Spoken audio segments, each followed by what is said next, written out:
जय श्री कृष्ण, जय सिया राम, जय श्रीमन नारायण, जय जय श्री राधे, जय जगन्नाथ। बड़ी कृपा ठाकुर जी की, कलकत्ता की पावन भूमि, पश्चिम बंगाल की पावन भूमि, और कथा का पंचम दिवस आज यहाँ प्रारंभ हो रहा है। कथा में आने में आज थोड़ा विलंब हुआ, कारण श्री खाटू श्याम जी का एक सुंदर स्थान यहाँ बना है न्यू टाउन में। वहां दर्शन करने के लिए गए। आवाज नहीं आ रही तो फिर ये हाथ कैसे हिलाया? नहीं आ रही तो लो आवाज आएगी। क्यों नहीं आती? पीछे आवाज आ रही है। ये देखो यहाँ बैठ के सुन रहे हैं कितने प्यारे वैष्णव जन, सब प्यारे ही हैं। जहां जगह मिलती है बेचारे बैठ के कथा सुन रहे हैं। सब लोग बैठो। तो आज खाटू श्याम जी के मंदिर गए थे दर्शन करने के लिए। फिर उसके बाद यहाँ काकुड़गाछी में ही है विजयनगर, अब जो भी नगर है वहां पे लॉयंस काकुड़गाछी हॉस्पिटल है। उस हॉस्पिटल के निर्माण में पूज्य गुरुदेव भगवान हमारे पूज्य पिताजी महाराज ने 2 बार कथा की, और एक बार कथा तो बिल्कुल आने जाने का भी किराया नहीं लिया पिताजी ने। संपूर्ण डोनेशन पूरे हॉस्पिटल के निर्माण में दिया। अमूमन एक कथा में 1 करोड़ 20 लाख और दूसरी कथा में 1 करोड़ 60 लाख का पूरा जो भी हाँ सब करके पूरा हॉस्पिटल का निर्माण किया। तो पूज्य पिताजी की भी आज्ञा थी कि भैया वो हॉस्पिटल में एक बार भ्रमण करके आओ। तो आज वहां गए थे। तो अब जो खाटू श्याम जी का मंदिर वो दूसरी दिशा में था, हॉस्पिटल दूसरी दिशा में, बीच में आपके कलकत्ता का जाम, तो इसलिए थोड़ा विलंब हुआ। और फिर हमारे भी क्रम इतने रहते हैं, कुछ ना कुछ क्रम का भाव बना रहता है, इसलिए निकलने में भी हमको विलंब हो जाता है।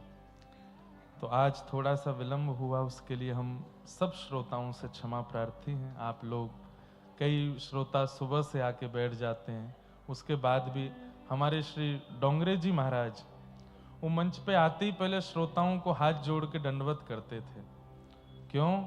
बोले कि हम तो समय से आते हैं व्यास, हमारा तो जो समय है आने का उसके भी 1 घंटा विलंब से आते हैं, पर आप लोग तो अपना स्थान रिक्त करने के लिए कितने सारे श्रोता तो सुबह से आके बैठ जाते हैं। इसलिए आप लोगों को इतनी प्रतीक्षा करनी पड़ती है, जबकि इसमें आपका कोई दोष नहीं है, फिर भी आप लोगों को इतनी प्रतीक्षा करनी पड़ती है, उसके लिए हम क्षमा प्रार्थी हैं। आज थोड़ा ज्यादा विलंब हुआ, लेकिन भरपाई हम पूरी कर देंगे कथा सुना करके। तो खूब आनंद हुआ। आज प्यारे गिरधर लाल जी को भी आना है, और सुंदर अब आगे वाले जो लोग हैं इनको तो जाने कैसे ही दिखेंगे, क्योंकि छोटे से हमारे लाला हैं। जो स्क्रीन पर दर्शन कर रहे हैं उन लोगों को ठाकुर जी का दर्शन हो जाएगा। बाकी आगे वाले लोग तो दूरबीन का प्रयोग करिएगा या फिर फोन से जूम कर लेना।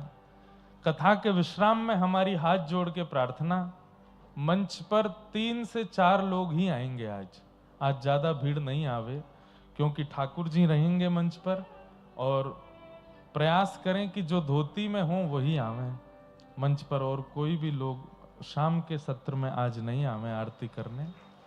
और जिनकी आरती का क्रम है वो हो सके तो नीचे से ही आज कर लें, क्योंकि आज आरती भी भागवत जी की बाद में होगी, पहले हम ठाकुर जी की करेंगे, उसके बाद भागवत जी की होगी। तो सब क्रम है। अंतिम दिन की कथा यानी कि 29 तारीख की जो कथा है वो सुबह के सत्र में होगी, इसलिए हम आज उसका समय बता देंगे। आप लोगों को सुबह ही आना है 29 तारीख को। अब आपका कॉलेज है, स्कूल है, दफ्तर है, काम है, जॉब है, बिजनेस है, तो हमसे कल ही विदा ले लेना। लेकिन यदि आप कैसे भी करके उस दिन भी यदि समय से आ सकें तो सुबह के सत्र में कथा होगी और सब लोग कथा में पधारेंगे फिर उसी भाव से।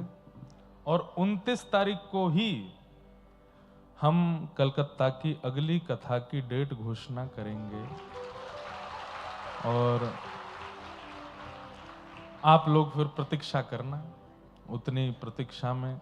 और संभवतः ये पहली बार हो रहा होगा कि एक ही साल में एक शहर में 2 कथा होंगी। एक तो हो गई, एक और होगी, तो उसी दिन हम उसकी घोषणा कर जाएंगे। तो आप लोग फिर इतना प्रतीक्षा तो कोई नहीं करता है भारत में। सारे जहां कहीं भी कथा होती है तो 1-1.5 साल का समय लगता ही है दोबारा कथा होने में।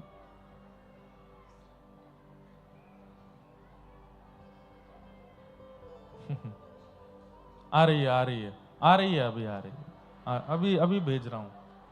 ट्रैफिक है बीच में, अभी बोल दिया मैंने, बस आ रही है। हाँ हाँ, जी जी जी जी जी बिल्कुल, अभी करवाता हूं। तो इस प्रकार कथा का क्रम खूब आनंद से चल रहा है। आज 5वां दिवस है कथा का। अभी तक हम ठाकुर जी की बहन जी से मिलने नहीं गए, मतलब काली मैया के अभी दर्शन करने नहीं गए हैं, लेकिन कल सुबह के सत्र में जाएंगे और माँ को भी प्रणाम करके आएंगे।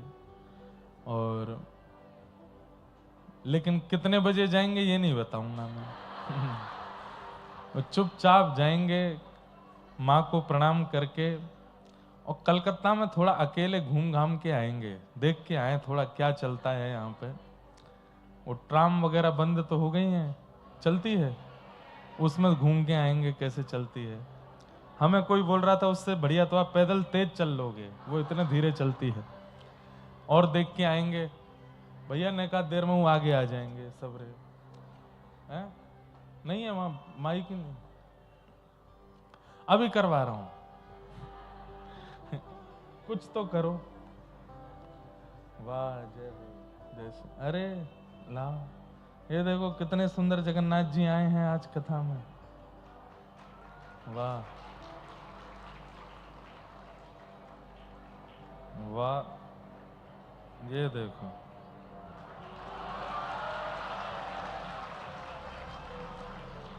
ऐसे सुंदर जगन्नाथ जी वंशी बजाते हुए, और देखो साथ में कोई पत्र भी लेके आए हैं। वाह,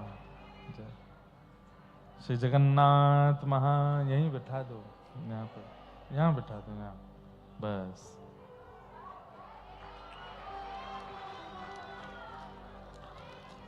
नंदस्त्वात्मज उत्पन्ने जाता ह्लादो महामनाः आहूय विप्रान् वेदज्ञान स्नातः सुचिरलंकृतः वाचयित्वा स्वस्तेनं जातकर्मात्मजस्य वै कारयामास विधिवत् पितृदेवार्चनं तथा। आंदो। तो जगन्नाथ जी आए हैं और जिन्होंने ये दिए हैं उन्होंने कहा है कि जगन्नाथपुरी में आपसे दीक्षा प्राप्त हुई, ये जगन्नाथ जी आपके लिए ही निर्मित हुए हैं।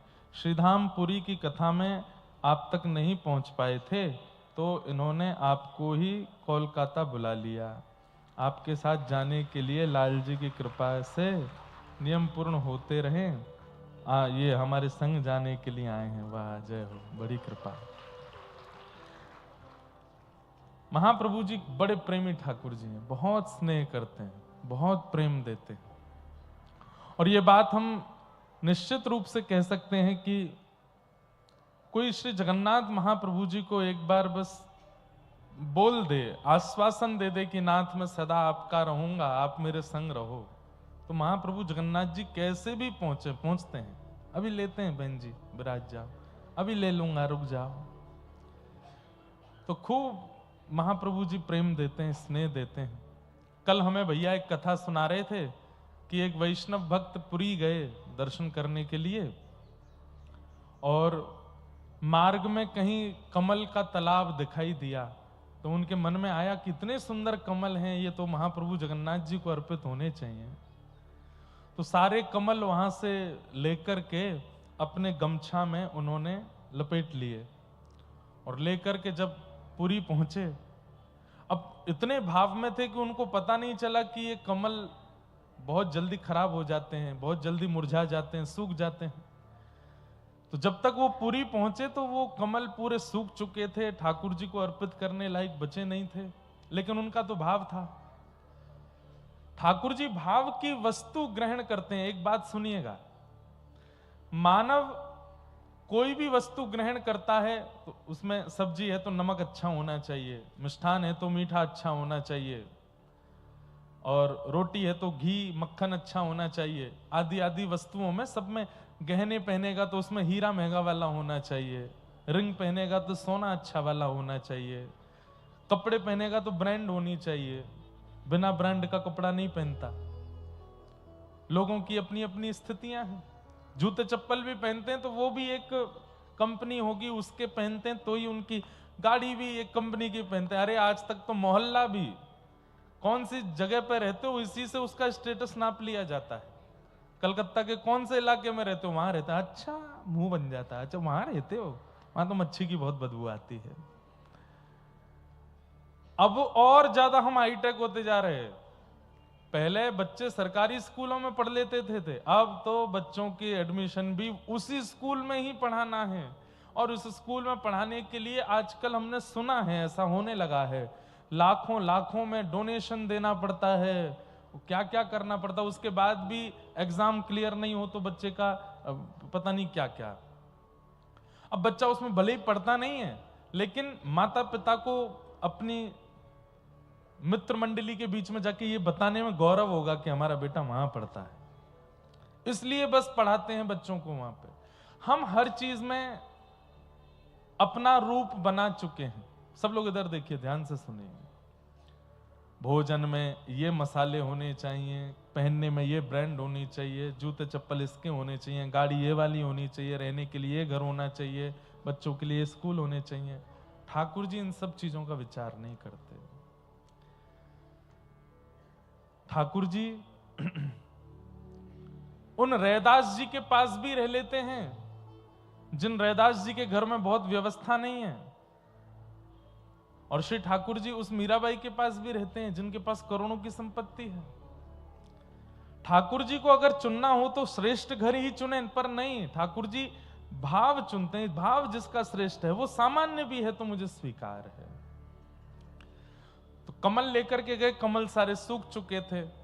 अंदर जाकर के जब उन्होंने कपड़ा खोल करके पुजारियों से कहा कि मैं कमल लाया हूं तालाब से तोड़ के, आप महाप्रभु जी को अर्पित करो।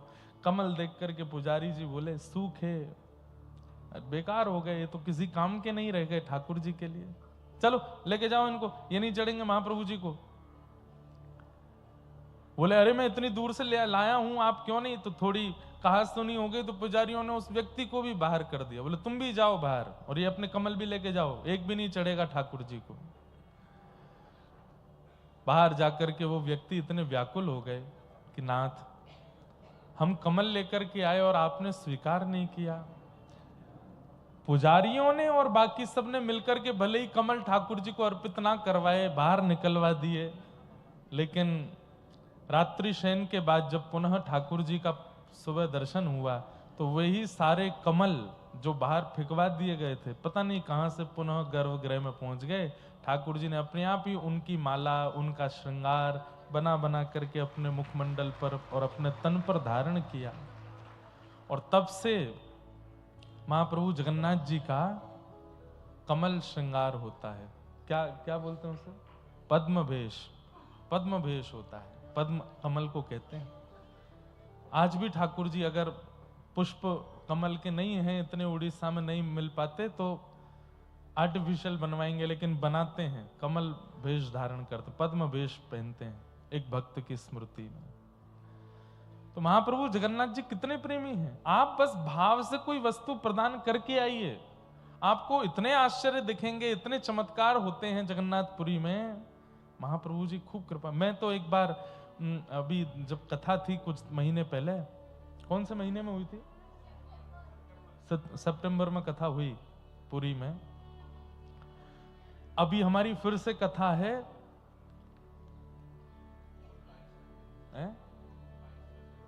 जून 22 से 28 तक। और स्नान पूर्णिमा कब की है? महाप्रभु जगन्नाथ जी का जन्मोत्सव होता है स्नान पूर्णिमा, जिसको ज्येष्ठाभिषेक बोलते हैं। वो है 29 मई को, और 22 से 28 मई तक कथा है पुरी में। इतना सुख मिलता है जगन्नाथपुरी में। अब यहां हम बोलते हैं महाप्रभु जी का चरित्र, पर यही चरित्र आप वहां सुनोगे ना तो वहां अलग ही भाव निकलते हैं, वहां अलग ही आनंद आता है महाप्रभु जी की कथा सुनाने में। तो महाप्रभु जी, एक बार मैं गया दर्शन करने, तो मैं ऐसा कभी कभी करता हूं, कभी कभी, हाँ रोज नहीं, इसलिए आप भी नहीं करना रोज रोज के भाव से। तो मैं महाप्रभु जी के दर्शन करने गया, कथा का अंतिम दिन था, तो रोज मैं सोच के जाता था, महाप्रभु जी यदि आज दर्शन करते करते कुछ ऐसा हुआ तो मैं समझ जाऊंगा आप मुझसे राजी हो। जैसे कभी मन में विचार कर लिया कि बिना मांगे किसी ने तुलसी पत्र दे दिया तो मैं समझ जाऊंगा आप राजी हो। आज यदि गरुड़ स्तंभ से आगे मुझे नहीं बुलवाया तो मैं मान जाऊंगा कि आप राजी हो। रोज ऐसे कोई ना कोई टास्क लेकर के जाता था ठाकुर जी के। ये करना नहीं चाहिए वैसे ऐसा, लेकिन कभी कभी चलता है। तो एक दिन हमने कहा, मैंने कहा आज तो वीवीआईपी दर्शन करने हैं मुझे, मैं पीछे से दर्शन नहीं करूंगा, आज चाहे कैसे भी हाथ पकड़ के खींच के मुझे आगे बुलवाओ तो मैं मानूंगा आप राजी हो। और उस दिन कुछ ना कुछ ऐसा हुआ कि कोई पुजारी जी आए बोले चलो आगे से दर्शन करते हैं, ऐसा सब अनुभव। अब अंतिम दिन था कथा का, मन बहुत भावुक था, कल चले जाना है। हमने कहा महाप्रभु जी अब तो हम जा रहे हैं कथा पूरी करके, आप कथा में आए थे इसका मुझे प्रमाण चाहिए, और इसका प्रमाण मैं तब मानूंगा कि आज मैं महाप्रसाद स्वयं नहीं पाऊंगा। आज कोई आपके सेवा अधिकारी महाप्रसाद लेके आवे और मेरे हाथ में ना दें, सीधे मुंह में दें, तो मैं मानूंगा कि आप कथा में आए थे।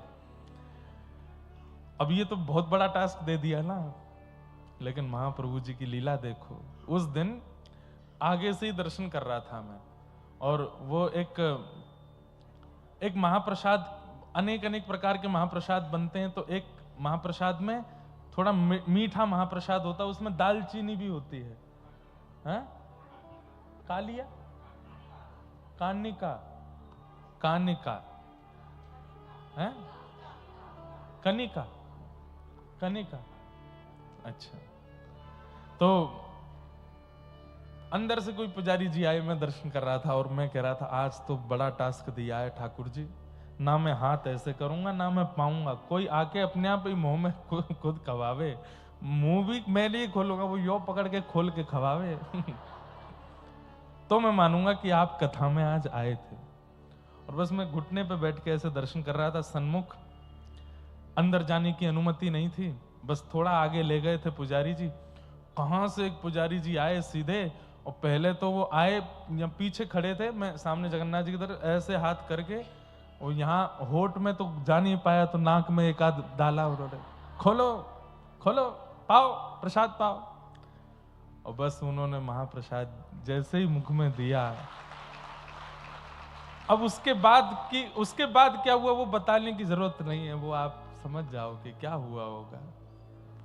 ऐसे हमारे महाप्रभु जी, मैं कैसे ना गाऊं उनके चरित्र, कैसे ना करूं उन पर विश्वास, क्योंकि वो कभी भी कोई ऐसा कोई क्रम करते नहीं ना कि जिससे मुझ पर उनको विश्वास ना हो, उन पर मुझे विश्वास ना हो। अनेक लीलाएं की, पर इन सबकी भरपाई हम कर देते हैं कि हर कथा में जगन्नाथ जी का फिर यश गाते हैं। तो ठाकुर जी कहीं आप ये मत सोचना कि मैं आपको आके श्रमित कराता हूं कि भाई ऐसा होगा तो मैं मानूंगा, ऐसा होगा तो मैं मानूंगा। नहीं, फिर मैं वचन दे के जाता हूं कि अब जितनी कथा होंगी, जब तक अगली बार जगन्नाथपुरी नहीं आऊंगा, हर कथा में आपका गुणगान गाऊंगा, हर कथा में आपका यश गाऊंगा। और जब अगली बार कथा सुनाने आऊंगा तब आपको और लाड़ लड़ाएंगे और सुख देंगे। तू न संभाले तो हमें कौन संभाले, हे तू न संभाले तो हमें कौन संभाले। हे जगन्नाथ जगन्नाथ चक्कानैन चक्कानैन जगन्नाथ जगन्नाथ चक्कानैन चक्कानैन नीलाचल वरे, तू न संभाले तो हमें कौन संभाले। ओ तू न संभाले तो हमें कौन संभाले। हाँ, तू न संभाले तो हमें कौन संभाले। हाँ, तू न संभाले तो हमें कौन। हमारी पूरी कथा सन्मुख बैठ के श्री हनुमान जी सुनते हैं। प्रभु चरित्र सुनवे को रसिया, इसलिए पूरी कथा हनुमान जी सुनते हैं। हनुमान जी के ठीक बगल में पूज्य पिताजी महाराज के गुरुदेव, जिनकी कृपा से हम व्यासपीठ पर बैठे हैं, हमारे दादा गुरु, वो कथा सुनते हैं।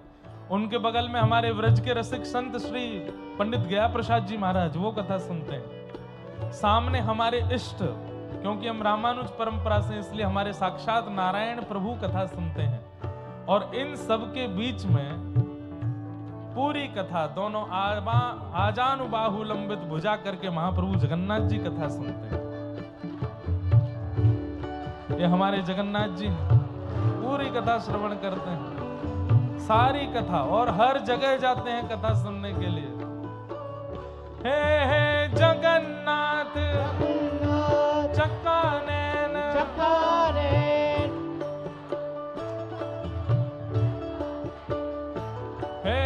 जगन्नाथ जगन्नाथ चक्कानैन चक्कानैन जगन्नाथ जगन्नाथ चक्कानैन चक्कानैन नीलाचल वरे, तू न संभाले तो हमें कौन संभाले। हे तू न संभाले तो हमें कौन संभाले। हे जगन्नाथ स्वामी मेरे नैनों के तारे, जगन्नाथ स्वामी मेरे नैनों के तारे। ओ मेरे सगरे काज स्वामी आप संभाले, हो मेरे सगरे काज स्वामी आप संभाले। हे जगन्नाथ जगन्नाथ चक्कानैन चक्कानैन जगन्नाथ जगन्नाथ चक्कानैन चक्कानैन नीलाचल वरे, तू न संभाले तो हमें कौन संभाले। ओ तू न संभाले तो हमें कौन संभाले। हाँ, तू न संभाले तो हमें कौन संभाले। ओ तू न संभाले तो हमें कौन। श्री जगन्नाथ महाप्रभु की जय। वाह। तो ऐसे हमारे महाप्रभु जगन्नाथ जी हैं, बड़ी कृपा करते हैं, अनुग्रह। आज देखो एक और रूप में पधारे हैं, तो जगन्नाथ जी की बड़ी कृपा है। कभी किसी अन्य वस्तु का विचार नहीं करते महाप्रभु जी। आप कितना प्रेम प्रकट करते हैं उनके सन्मुख, उससे महाप्रभु जी प्रसन्न होते हैं। किसी का, मैं कुछ दिन पहले कोई कुछ कह रहा था ऐसा, वैसे मैं सुनता नहीं ये सब बातें, पर फिर भी कोई कह रहा था तो मन में आया कि भगवान में और हम में अंतर क्या रह गया। हम भी तो ऐसे ही हैं कि हमसे कोई प्रेम करे तो हम प्रेम देते हैं, हमारे साथ कोई अनुचित करे तो हम उसके साथ अनुचित करते हैं। ठाकुर जी भी तो यही करते हैं, कोई प्रेम करे तो प्रेम देते हैं। ठाकुर जी के अंदर ये इच्छा क्यों है कि तुम प्रेम दो तो ही वो तुमको प्रेम देंगे? भैया ऐसी बात नहीं है। आप ठाकुर जी को प्रेम मत दो, तब भी आप जियोगे, तब भी आप खाओगे, तब भी आप पियोगे, तब भी आप रहोगे। पर बात केवल इतनी आ जाती है कि जब आप ठाकुर जी के प्रति स्नेह नहीं रखते तो आपका कर्म गति आपको जीवन जिलाती है। जब आप ठाकुर जी को प्रेम देने लगते हैं तो ठाकुर जी कर्म गति से कहते हैं अब तू शांत रहे, अब यहाँ की जिम्मेवारी मेरी है, अब यहाँ को मैं देखूंगा। समझ में आई बात? आप स्कूल जाते हैं और स्कूल में जाकर के केवल आप क्लासरूम में अटेंडेंस करते हैं, पढ़ते लिखते नहीं है, तो जो कोऑर्डिनेटर स्कूल के होते हैं या जो स्ट्रिक्ट टीचर होते हैं वो आपकी खैरियत करते हैं। फिर आपकी कॉपीज चेक करना, आपके पेरेंट्स को इन्फॉर्म करना, आपको पनिशमेंट देना, ये सब चीज वो लोग करते हैं। पर जब आप अच्छे से पढ़ते हैं, खूब ध्यान रखते हैं, तो जो आपके क्लास टीचर होते हैं वही आपके सारे सब्जेक्ट्स में ध्यान रखते हैं कि आपका ये वाला काम पूरा है कि नहीं, ये वाला है कि नहीं। प्रेम के कारण वो आपके अधीन हो जाते हैं। ठाकुर जी को प्रेम नहीं दोगे तो भी आप जीवन जियोगे। और एक बात बोलूं, दुनिया में खरबपति लोगों को देख लो, एक भी ठाकुर जी से का प्रेम ही नहीं है। दुनिया के एक से एक बड़े उद्योगपतियों को देख लो, हाँ प्रेम होगा पर स्वार्थ लाग कर ही सब प्रीति। इतना प्रेम नहीं है ठाकुर जी के प्रति कि ठाकुर जी के लिए कुछ छोड़ दें ना। ठाकुर जी छोड़ लो हमारे लिए, पर हम नहीं छोड़ेंगे ठाकुर जी के लिए। तो बड़े बड़े धनी मानी, बड़े बड़े योग्य लोग, बड़े बड़े जितने भी आप कुछ भी संसार की समृद्धियों में जो श्रेष्ठ हैं, वो इतना प्रेम नहीं करते ठाकुर जी से। तो उन पर तो खूब समृद्धि है। समृद्धि मिले तो ही मत मानिए कि ठाकुर जी आपसे प्रीति करते हैं। कई बार आप देखेंगे तो भगवत भजन करने वालों के जीवन में कष्ट ज्यादा है। और इसका मैं एक अभी पिछली कथा में इसका प्रमाण दे रहा था। हम सबकी कर्म गति निश्चित है। मुझे मेरे जीवन में कितना कष्ट भोगना है, आपको कितना भोगना है, कब गिरना है, कब चोट लगनी है, कब सिर में दर्द होना है, कब तन से दुखी होना है, कब मन से दुखी होना है, कब धन से दुखी होना है, कब परिवार से दुखी होना, सब निश्चित है। और एक ही नहीं, अनेक जन्मों का निश्चित है। हम सबकी लाइफ कैसे चलती है? 10-10 वर्ष में विभाजन होता है। लिख लीजिएगा बात को। 10 years ऑफ लर्निंग, 10 साल आपकी लर्निंग के चलते हैं। और 10 years ऑफ अर्निंग, 10 साल आपके अर्निंग के चलते हैं, अच्छे चलते हैं। सबका जीवन ऐसे ही चलता है, 10-10 साल का विभाजन चलता ही रहता है। लेकिन कई बार कई लोगों की कर्म इतने ज्यादा पूर्व के, इस जन्म के या कहीं के इतने ज्यादा बिगड़े होते हैं कि वो 10 वर्ष बहुत खतरनाक होते हैं। और वो इतने खतरनाक तरीके से निकलते हैं कि समाज, संसार, परिवार तक में उसकी चर्चाएं शुरू हो जाती हैं कि अरे भाई उसका जीवन तो देखो, ऐसा तो कोई किसी के संग नहीं करें भगवान। तो हम सबका जीवन विभाजित है। पर जब हम भगवत परायण हो जाते हैं, भगवत प्रीति जीवन में हमारे आ जाती है, तो ठाकुर जी जब हमारी बागडोर संभालते हैं तो कर्मों से पूछते हैं, हाँ भाई इसके जीवन में कितना कष्ट है। तब कर्म बोलते हैं कि इसका जीवन तो है 80 वर्ष का और उसमें कष्ट है 35 वर्ष का। 5 वर्ष अभी देना है, फिर 10 वर्ष बाद फिर 4-5 साल कष्ट देना है, फिर उसके बाद ज्यादा कष्ट देना, 10 साल का देना है। ऐसे करके 80 साल में इसको 35 साल कष्ट के देने हैं। ठाकुर जी बोले फिर उसके बाद इसकी मृत्यु होगी, फिर ये दोबारा जन्म लेगा कहीं और, वहां फिर से इसके 40 साल के कष्ट और हैं। जीवन इसका 70 वर्ष का है। फिर उसके बाद फिर एक जन्म और होगा, वहां ये जन्म लेते ही मृत्यु को प्राप्त हो जाएगा, फिर ये 5वां जन्म और लेगा। ऐसे करके सब कुछ विभाजित है। लेकिन व्यक्ति जब भजन मार्ग में आ जाता है तो ठाकुर जी कहते हैं अब एक काम करो, सब लोग इधर देखना, इस जन्म का, अगले जन्म का, तीसरे जन्म का, चौथे जन्म का, 5वें जन्म के टोटल मिलाकर के जितने कष्ट होते हैं उन सबको सूक्ष्म करके एक ही बार में दे दो इसको। और एक ही बार में दे करके इसी जन्म में इसका सारा हिसाब खत्म करो। क्यों? क्योंकि हमको इसको अपने चरणों की प्राप्ति करानी है, इसका पुनर्जन्म नहीं कराना है, एक बार में ही करवाओ। तो जैसे व्यक्ति भक्त परायण होता है तो ठाकुर जी एक साथ दे देते हैं, एक साथ खत्म करो, सारा निपटाओ। अच्छा, अब इसमें एक बात आती है कि जब उसके जीवन में कष्ट आता है, दूसरों को लगता है कि बहुत बड़ा कष्ट है, पर भगवत परायण व्यक्ति को पता तो रहता है कि कष्ट आ रहा है, लेकिन उसको ज्यादा फर्क नहीं पड़ता। वो ठीक है, सब निकल जाएगा, सब निकल जाएगा, और वो भजन में मस्त होकर के सब निकाल देता है। इसलिए ठाकुर जी स्वार्थी नहीं है कि आप प्रेम करो तो ही देंगे, नहीं करो तो भी आपका भोजन, रोटी, दाल, चावल हो सकता है और अच्छा चले। पर ठाकुर जी की सन्निधि जब आप ग्रहण करते हो तो प्रारंभिक समय में थोड़ी पीड़ा ठाकुर जी दे देते हैं, वो आपके प्रारब्ध कर्म है, उनको ठाकुर जी भुगवा रहे हैं, जल्दी जल्दी नष्ट करो इनको, ऐसी बात है। तो ऐसे ठाकुर जी हैं। कल हम लोगों ने बड़े प्रेम और भाव से ठाकुर जी का मंगल जन्मोत्सव मनाया पूरे ब्रजमंडल में महाराज। अब थोड़ी ब्रज भाषा में कथा होएगी आज, है ना, ध्यान से सुनियो।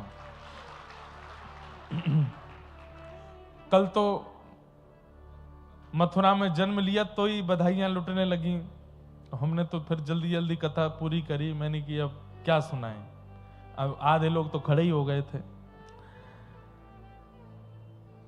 80 बरस के है गए नंद बाबा, लेकिन अभी तक लाला नाए भयो। नंदरानी मैया भी 80 वर्ष की है गई, पर अब सब ब्रजवासिन को लगवे लगी कि अब के लाला होएगो। बंधुओं, ये द्वापर युग की बात है। द्वापर युग में लोगों की आयु ज्यादा होती थी, इसलिए 80 वर्ष में संतान हो रही है, ये कोई आश्चर्य की बात नहीं है। हाँ, द्वापर युग का 80 वर्ष हम आज का 35-40 वर्ष के बीच का समय मान सकते हैं, वो भी ज्यादा है। उस अवस्था में पुत्र या पुत्री का होना भी थोड़ा संकोच तो होता है, परंतु नंद बाबा और यशोदा मैया की इतनी आयु है गई, अभी तक लाला नाए भयो। बाहर वाले लोगों को ने हाथ जोड़ के प्रणाम कर दो कि भैया ने शांत है जाओ।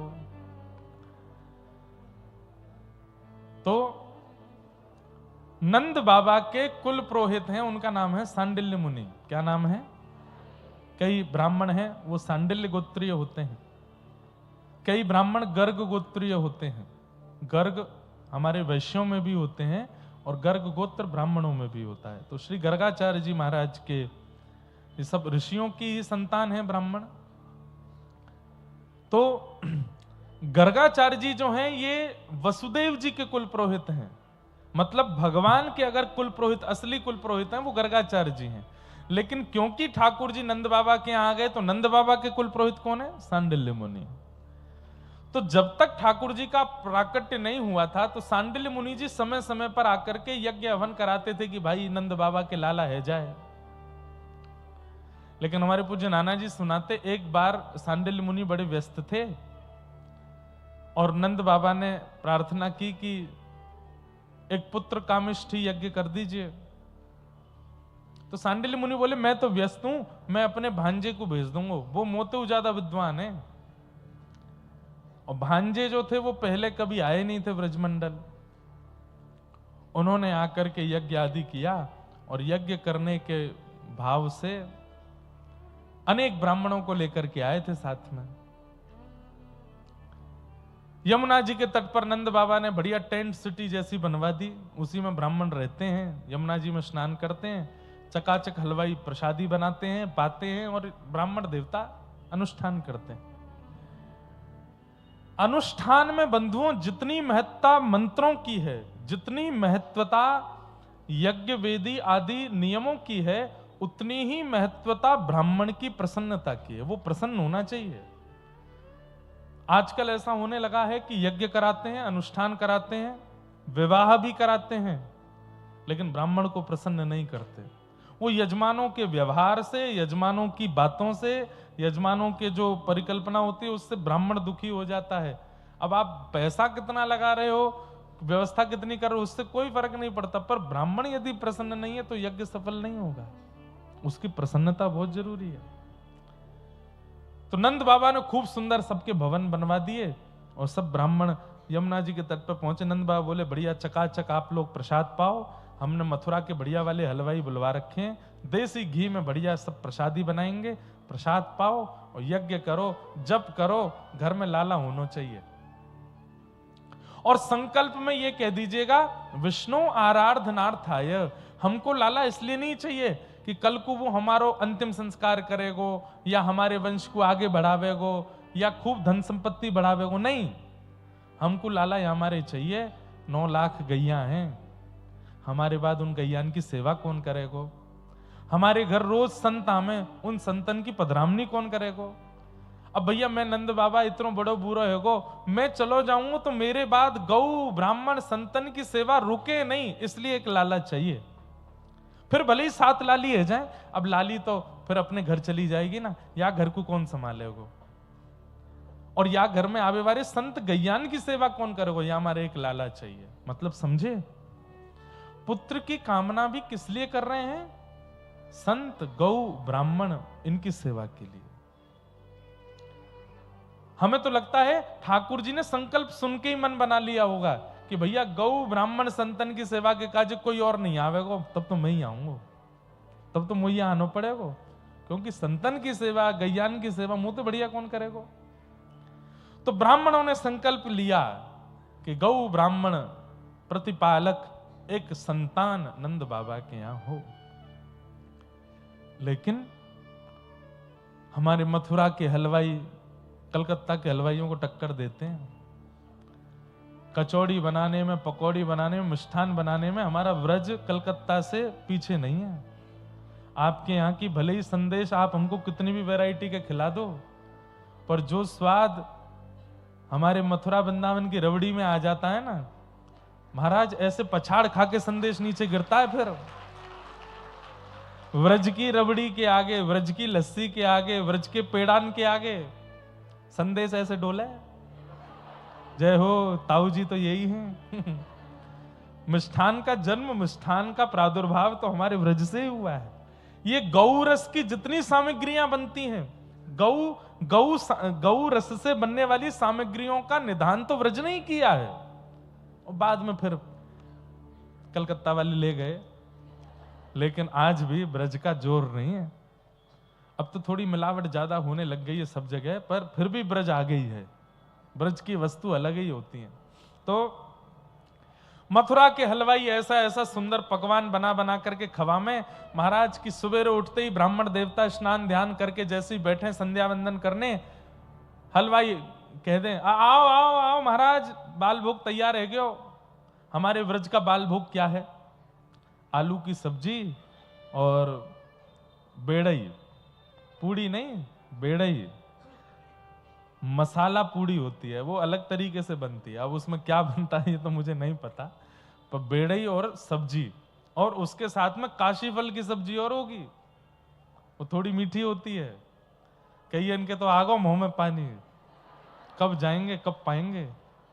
और उसके साथ में महाराज एक होगी बढ़िया सिकारा मिर्च। सिकारा मिर्च मतलब कि कान पे धुआं निकल जाए ऐसी मिर्च, और साथ में होगी लस्सी। ये हमारे ब्रजमंडल का बाल भोग है। और एक चीज तो भूल ही गए हो, जलेबी, गरम गरम जलेबी।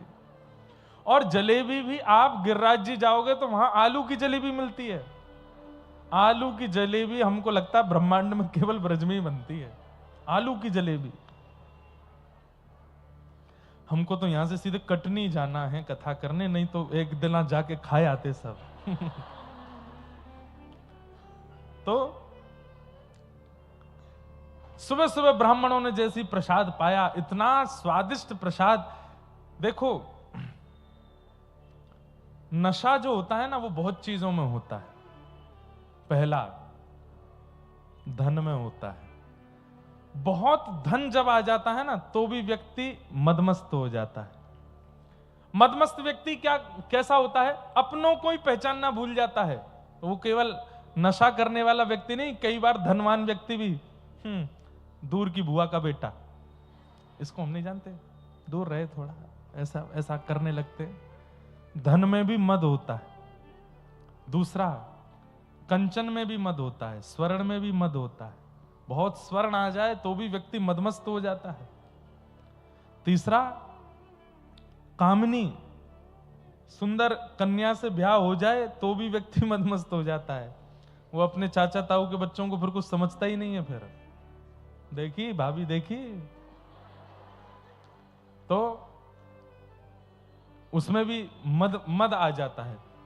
और चौथा अन्न, पेट भर के चकाचक भोजन कर ले व्यक्ति तो भी वो मदमस्त हो जाता है, तो भी उसको थोड़ा नशा सा हो जाता है। जब भाई बिस्तर दो, सोना है हमको। तो ऐसे ही भजन में भी मद होता है। भजन करने के बाद भी व्यक्ति मद में आ जाता है। इसलिए हमारे जो गोपी गीत है ना, गोपी गीत को कनक मंजरी छंद में गाया गोपियों ने। कनक मंजरी छंद का मतलब क्या है, कनक कहते हैं स्वर्ण को, और स्वर्णों का भी जो अधिपति है उस छंद में गाया। मतलब उसको सुनते ही, उसको गाते ही मदमस्त हो गई गोपियां। मतलब भक्ति में भी मद होता है, नशा जैसा होता है। तो ब्राह्मण इतना भोजन कर लेते कि महाराज अनुष्ठान प्रारंभ ही नहीं होता, उससे पहले ब्राह्मण कहते नेक देर सो लो भैया, फिर बाद में करेंगे। सब ब्राह्मण सो गए। जब उठते, स्नान करके जैसे ही बैठते अनुष्ठान में, हलवाई नारा लगाते, बोले कि दोपहर का भोजन तैयार है, जल्दी पालो। बोले अभी अभी तो बाल भोग किया। बोले अब दोपहर का भी बन गया, पाओ। कचौड़ी आदि पाक करके ब्राह्मण देवता फिर बिल्कुल मदमस्त हो जाते। बोलते अब भैया एक देर और सो लो, रात में करेंगे अनुष्ठान। फिर सो करके स्नान ध्यान करके जैसे ही बैठते, हलवाई फिर बोलते, बोले रात का कलेऊ ब्यारू तैयार है। 5-6 दिन निकल गए, ब्राह्मणों का अनुष्ठान शुरू ही नहीं हुआ। केवल पा रहे हैं और सो रहे हैं, पा रहे हैं और सो रहे हैं। और नंद बाबा को लग रही है कि ब्राह्मण अनुष्ठान कर रहे हैं, लाला आ जाएगा। हमारे नाना जी कहते 5 दिन तक अनुष्ठान शुरू नहीं हुआ, पर 5वें दिन प्रसाद पाक करके और व्यवस्था से प्रसन्न होकर के ब्राह्मण बार बार कहते, हे विधाता, अनुष्ठान तो अभी शुरू है नहीं पायो, लेकिन यहाँ नंद बाबा ने हम ब्राह्मणन को इतनो सम्मान किया है, इतनो सत्कार किया है, अब चाहे कोई बालक दियो और बालक ना दे सके तो तू खुद आ जाइयो, लेकिन या को लाला बन के जरूर आइयो। यानी हमको इतनो प्रसन्न कर दियो है। हमारे पूज्य नाना जी कहते, बोले लाला तू एक बार सोच, बड़ी लॉजिकल बात है। मैंने क्या? ठाकुर जी जन्मे देवकी के यहां, और देवकी के यहां जन्म लेते ही ठाकुर जी कंस को वध कर देते। कंस को वध करने के बाद में और फिर अपनी आगे की लीला मथुरा में भी ठाकुर जी कर सकते थे। मथुरा भी ब्रज ही है। जो ठाकुर जी ने वृंदावन में कियो, मथुरा में देवकी और वसुदेव को कारागृह से निकाल करके कंस का वध करवा करके वहां भी ठाकुर जी लीला संवादित कर सकते थे मथुरा की गोपियों के संग। लेकिन ठाकुर जी ब्रज क्यों आए? ये नंदरानी के पास क्यों आए? नंद बाबा के पास क्यों आए? ये सारी लीलाएं तो मथुरा से भी हो सकती थी, देवकी और वसुदेव के लाला बन के भी की जा सकती थी। ये यशोदा और नंद बाबा के पास क्यों आए? बोले क्योंकि ब्राह्मणों ने ठाकुर जी से कह रखी है कि नंद बाबा ने हम तृप्त कर रखे हैं। क्योंकि गैयाओं ने ठाकुर जी से कह रखी है कि इनने गैया की सेवा करके हम गौ प्रसन्न कर रखी हैं। क्योंकि ब्रजवासी नित्य प्रार्थना करते हैं कि नंद बाबा इतनो हमारो सम्मान करें, हे ठाकुर जी इनके घर आए जाइयो। तो गौ, ब्राह्मण और ब्रजवासियों की पुकार से ठाकुर जी जन्मे देवकी के यहाँ, लेकिन आधी रात में ही आ गए नंद रानी के यहाँ, उनके यहाँ आ गए। इसलिए गौ, ब्राह्मण और रसिक ब्रजवासी, इनको प्रसन्न रखो, इनको प्रसन्न करो। इनकी प्रसन्नता से ठाकुर जी भजन से इतने जल्दी नहीं आएंगे, इनकी प्रसन्नता से जल्दी आ जाएंगे।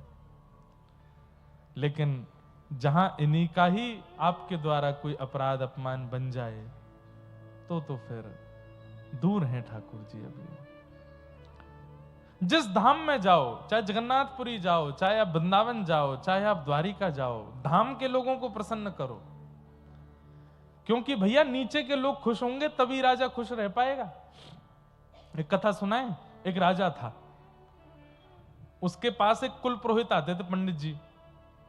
और वो पंडित जी इतनी बात मानता था राजा उन पंडित जी की कि अगर पंडित जी कह दें कि बाहर दिन है तो रात को भी राजा दिन मान लेता था, क्योंकि पंडित जी कह रहे हैं। पंडित जी को गुरु मानता था राजा।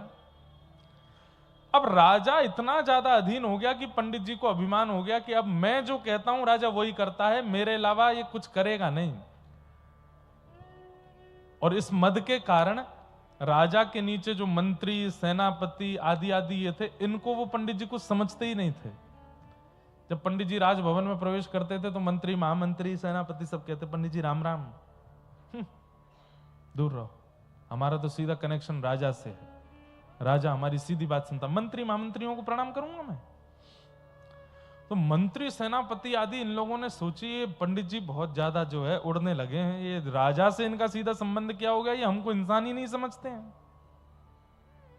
एक दिन नीचे के सब लोगों ने मिलकर के कहा इन पंडित जी का बैन करो आना। बोले हम कैसे करें? बोले सब हमसे होगा, हम करवाते हैं। एक दिन मंत्री, महामंत्री, सेनापति सब लोगों ने बाहर नाकाबंदी कर दी। जैसे ही पंडित जी आए रोक दिया द्वार, बोले भीतर नहीं जा सकते। बोले तुमको पता है इसका दंड क्या मिलेगा? अगर राजा को पता चल गया तुमने मेरा द्वार रोका है तो इसका दंड क्या मिलेगा? मंत्री महामंत्री बोले राजा को पता चलेगा तो दंड मिलेगा ना, हम पता लगने ही नहीं देंगे। देख लूंगा तुम लोगों को, सबको देख लूंगा और ये कर दूंगा वो कर दूंगा। मंत्रियों, अब राजा को तो पता है कि मेरी 40,000 सेना है, पर 40,000 सेना चलती तो मंत्री के काम से है। मंत्री ने 40,000 लगा दी, बोले इस पंडित को इतना दूर फेंक के आओ नगर से कि लौट के आ ही नहीं पावे। पंडित जी को रात रात में उठा करके ले गए, राजा से मिलने ही नहीं दिया, खूब दूर छोड़ करके आ गए। यहां 6-7 दिन हो गए, राजा बोला मेरे गुरुजी आजकल आते नहीं है। तो मंत्री महामंत्रियों ने कह दिया, बोले उनकी कथा चल रही है कहीं पे, कथा करने गए तो बोल गए थे कि मैं 7 दिन नहीं आऊंगा। 7 दिन बाद मंत्रियों को किसी ने बता दिया, बोले वो पंडित जी हमको रात में जंगल में दिख गए हैं, वो आ गए हैं लौट के। राजा का नियम था हर सप्ताह सवारी लेकर के निकलता था पूरे नगर में, तो कल सवारी होनी थी और पंडित जी ऐसी जगह छुप गए कि मंत्रियों को मिल नहीं रहे थे। मंत्री महामंत्री चिंता में आ गए, बोले ये पंडित जी कल सवारी में ही टपकेंगे और वहां हमारी शिकायत कर देंगे, इनको सवारी से रोको कैसे भी। मिले नहीं पंडित जी, तो मंत्री महामंत्री रोते रोते रात में गए राजा के पास और जाके बोले राजन एक बहुत दुखद समाचार है। बोले क्या? आपके गुरुजी पधार गए, जहां कथा करने गए थे वहीं पधार गए। राजा बहुत रोया। उसके बाद बोले एक दुखद समाचार और है। बोले क्या? वो प्रेत बन गए हैं और आजकल भूत प्रेत बन करके लोगों को दिख रहे हैं। राजा बोला मेरे गुरुजी वो प्रेत योनि से कैसे मुक्त होंगे? बोले 1-1.5 महीने बाद आपका बिहार की तरफ एक चक्कर लगना है तो गया जी में श्राद्ध कर देंगे तब गुरुजी का। राजा बोला ठीक है, एक उनके नाम से दिया जलवा देना। अगले दिन राजा जब निकला पालकी में तो पंडित जी एक पेड़ पे ही चढ़े हुए थे कि ये मेरे को वैसे तो मंत्री महामंत्री मिलने नहीं दे रहे, ये जैसे ही इसकी सवारी निकलेगी मैं ऊपर से कूद पड़ूंगा और सबकी शिकायत कर दूंगा। मंत्रियों ने पहले ही राजा को बोल दिया था कि वो प्रेत बने घूम रहे हैं। राजा निकला, आज बहुत दुखी था, पता चल गया था कि पंडित जी के परिवार बेचारे पंडित जी पधार गए। जैसे ही राजा निकला, आगे एक पेड़ था, उस पेड़ की डाल पर पंडित जी बैठे थे और जैसे ही राजा की सवारी नीचे पड़ी, ऊपर से पंडित जी चिल्लाए राजन, अरे मेरे शिष्य देखो मैं यहां बैठा हूं, तुम्हारे मंत्री महामंत्री सेनापति इन सब लोगों ने देखो मेरे साथ क्या किया। राजा ने जैसे ही ऊपर देखा, अरे मंत्री जी हनुमान चालीसा पढ़ो, देखो गुरुजी का भूत दिख रहा है, गुरुजी का प्रेत दिख रहा है, जल्दी जल्दी भगाओ यहां से। अब पंडित जी चिल्लाते रह गए, लेकिन मंत्री महामंत्रियों ने उनसे मिलने ही नहीं दिया। क्या समझ में आई बात? सीधा संबंध बिहारी जी से है, सीधा संबंध राधा रमन जी से है, सीधा संबंध जगन्नाथ जी से है, पर नीचे के सब धामवासी पंडा पुजारी दुखी कर रखे हैं, तो ये एक दिन आएगा मिलने नहीं देंगे उनसे आपको, भले ही आपका सीधा संबंध क्यों ना हो। इसलिए ब्राह्मणों को, संतों को, गौ को और धामवासियों को प्रसन्न रखा कीजिए, उनकी प्रसन्नता आवश्यक है। यदि वो प्रसन्न नहीं हुए तो भले ही आप कितना भी भजन करके सीधा कनेक्शन रखते हो ठाकुर जी से, वो मिलने नहीं देंगे ठाकुर जी को। इसलिए ठाकुर जी से ज्यादा प्रसन्नता उनके अनुचरों की करने का प्रयास करो। और ठाकुर जी के अनुचर कौन है? संत हैं, ब्राह्मण हैं, गौ है, धाम है, इनको प्रसन्न रखो। उन्हीं ब्राह्मणों की प्रसन्नता से श्री ठाकुर जी भले ही जन्मे देवकी के यहां, लेकिन आधी रात ही आ गए कहां? नंदरानी यशोदा के यहां। और जैसे ही प्रातः काल का समय हुआ, हवा की तरह बात फैल गई ब्रजमंडल में कि है गयो। बोले कौन भयो? बोले नंदरानी के लाला भयो है, हमारे नंद बाबा के लाला भयो है। जैसे ही ये खबर सुनी पूरे ब्रजमंडल में महाराज सब नाच रहे हैं, सब गा रहे हैं, अवाद्यंत विचित्राणि वादित्राणि महोत्सवे। आहा, कृष्णे विश्वेश्वरे नंते नंदस्य ब्रजमागत। पूरे ब्रजमंडल में ऐसे हवा की तरह बात फैल गई है। अब तो ब्रजवासी जा रहे हैं दूर दूर से, महाराज सब दर्शन करने के लिए जा रहे हैं। हम कथा में पिछली में सुना चुके हैं 1-2 में वृषभानु जी टीका लेकर के आ गए। टीका समझते हैं, जिसको आजकल कहीं कहीं रोका भी बोलते हैं। 2 दिना के लाला को रोका कर दियो भानु बाबा ने, और महाराज टीको करके, गले में हार पहना करके, पामन में जूती पहना करके वृषभानु बाबा ने बलैया ले ली। जय हो हमारे जमाई राजा। जैसे ही भानु बाबा बाहर निकले, सब ब्रजवासी चिल्लाने लगे, बोल वृषभानु के जमाई की। नंद के लाला अब भानु बाबा के जमाई भी हो गए। एकमात्र ब्रह्मांड में पहले ऐसे जन्मे ठाकुर जी हैं जिनका 2 दिन में ही टीका हो गया, 2 दिन में ही। और एक और बड़े आश्चर्य की बात, क्या टीका तो हुआ लेकिन बहू का जन्म ही नहीं हुआ अभी तक। 1 साल बाद किशोरी जी प्रगटी हैं भानु बाबा के यहाँ। सब ब्रजवासी आनंद कर रहे हैं। इसी बीच में खलबली मच गई। कहां पर? हिमालय पर। हिमालय में बैठे हुए महादेव सोचने लगे, क्या करें क्या करें, कैसे करें। और तुरंत पहुंचे हैं गोकुल की नगरी में। भस्म लगा करके, बागंबर लपेट करके, गले में खूब सारे सर्प हैं महाराज, जटाजूट बांध करके। और जैसे ही महादेव पहुंचे, सब लोग दौड़े दौड़े आगे पीछे घूम रहे हैं। अरे जोगी बाबा आयो, जोगी बाबा आयो। कैसे जोगी बाबा आयो? यशोदा मैया के द्वार पर पहुंच गए महादेव, और द्वार पर जाकर के बोले, हे मैया तोरे द्वारे बाला जोगी आयो, बाला जोगी आयो। हे मैया तोरे द्वारे, यशोदा तोरे द्वारे, बाला जोगी आयो, बाला जोगी। यशोदा मैया, हमने सुनो है कि तुम्हारे घर नीलमणि जैसो लाला भयो है, हम बाको दर्शन करने आए हैं। मैया जल्दी अपने लाला को लेके आओ, हमको दर्शन कराओ। यशोदा मैया बोली, बाबा लाला भयो है, परमात्मा ना भयो जो दर्शन करवे आयो वाको। अरे परमात्मा होते हैं, परमात्मा प्रकट होते हैं तो दर्शन करने जाते हैं। मेरो लाला भयो है, तुम बाकू परमात्मा क्यों बना रहे हो? अरे मैया तू जाने ना है तेरो लाला कौन है? कौन है मेरो लाला?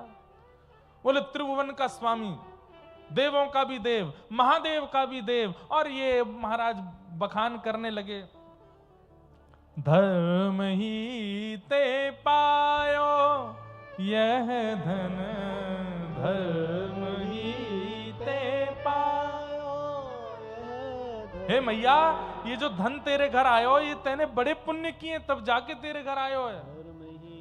जो धन पड़ो क्षीर सागर में, जो धन पड़ो क्षीर सागर में, वेदहु पार ना पायो यह धन, वेदहु पार ना पायो। धर्म ही ते पायो यह धन, धर्म